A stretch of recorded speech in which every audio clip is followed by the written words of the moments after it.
공통점은 뭐냐? 바로 이거예요. 우린 이재명과 한 배를 탔다. 그래서 김만배가 작년 10월에 남욱을 회유했다. 여러분들 이거 잘 보십시오.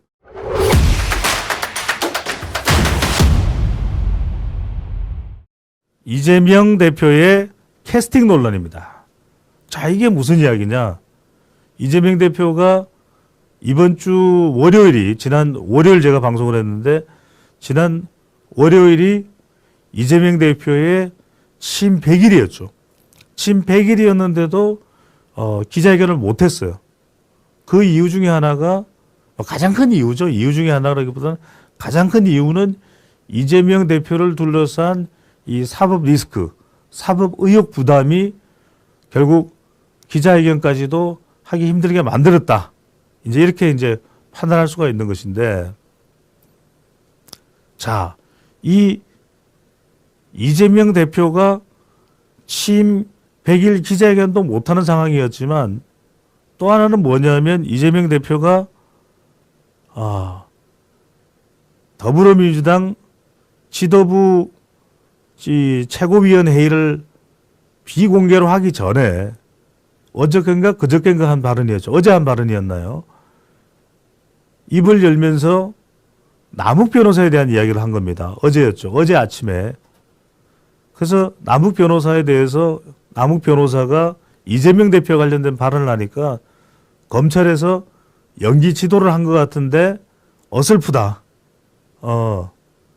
이 연출력이 검찰에서 지도를 한 것 같은데 연기력이 형편없다. 그러니까 검찰에서 뭔가 남욱 변호사를 통해서 조작하고 싶었는데 제대로 된 게 없다. 이걸 강조를 했어요. 근데 어떻게 그렇게 검찰 수사에 대해서 베베베 꼬아서, 아니 검찰 수사가 어떤 내용이다. 그럼 그게 사실이 아니면 대응을 하면 되잖아요. 그런데 또 검찰이 마치 없는 이야기를 지어내고 남욱을 통해서 없는 죄를 만들어 가지고 이재명 대표를 괴롭히는 것 마냥 그렇게 설명을 했어요. 그랬더니 그날 바로 어제가 되겠죠. 검찰에 이 출석을 한 남욱 변호사가 취재진과의 인터뷰에서 이재명 대표가 연기력이, 발연기가 형편없다. 이렇게 이야기했다고 하니까 남욱 변호사가 이렇게 이야기합니다.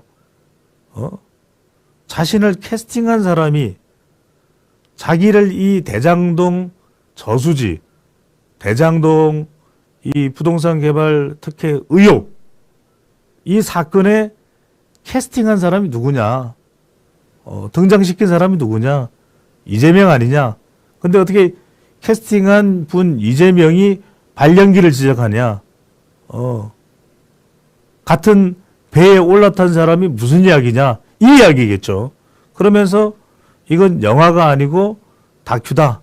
영화라면은 연기를 하는 것처럼 지어내서 하는 거지만 이건 연기가 아니다. 실체다. 다큐다. 이런 이야기를 하는 거죠. 자, 그러니까 이건 깜짝 놀랄 일이죠. 왜?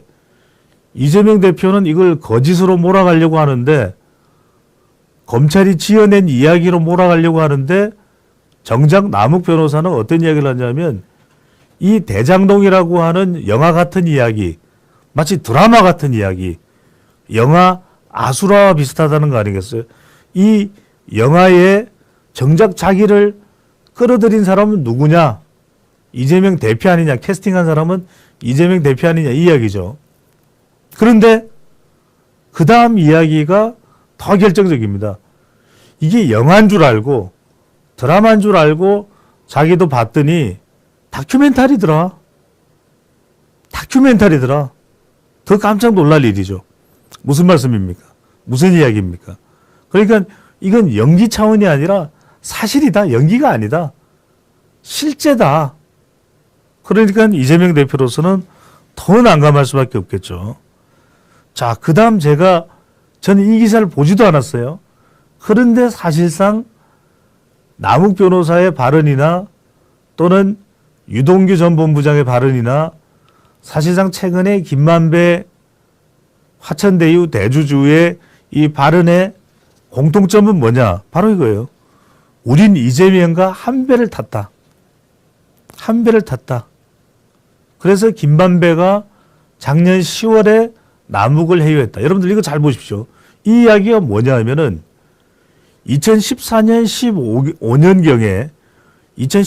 15년경에 대장동 개발을 본격적으로 하려던 그 찰나에 나오는 이야기 중에 하나가 뭐냐면 김만배가 남욱에 의해서 이 대장동 개발에 참여를 하게 됐지만 김만배가 남욱을 제거하기로 해서 제거를 시도했었다는 거죠.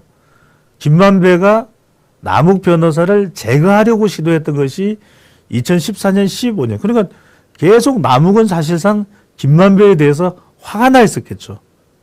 그런데 작년이 어떤 시점입니까? 바로 이 대장동이 문제가 됐던 시점이에요. 그러다 보니까 뭘 하려고 했던 거예요?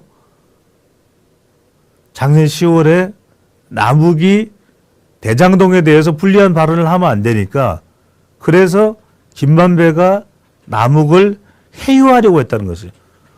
남욱의 삐진 마음을 어떻게든 되돌려 보려고 했다는 거예요. 그러니까 여러분들 이제는 이게 퍼즐이 맞아 들어가는 거잖아요. 작년에 왜 유동규 전 본부장은 이재명 대표와는 성남시장 이전부터 알고 지내던 사이잖아요. 그렇잖아요. 성남시장이 되기 전부터 선거 때 서로 도와주던 사이로 만난 것이다. 그렇다면 한 배를 이미 탔던 것이고 이재명 대표와 한 배를 타기가 쉽지 않았던 이 남욱을 사실상 작년에 대선이 진행되는 과정에서는 남욱 변호사가 중요한 거죠. 남욱 변호사가 불리하게 이야기해버리면 대선 때 끼칠 수 있는 이 이재명 대표에게 줄 수 있는 타격이 상당하겠죠. 그런 남욱을 김만배가 회유했었다는 거예요.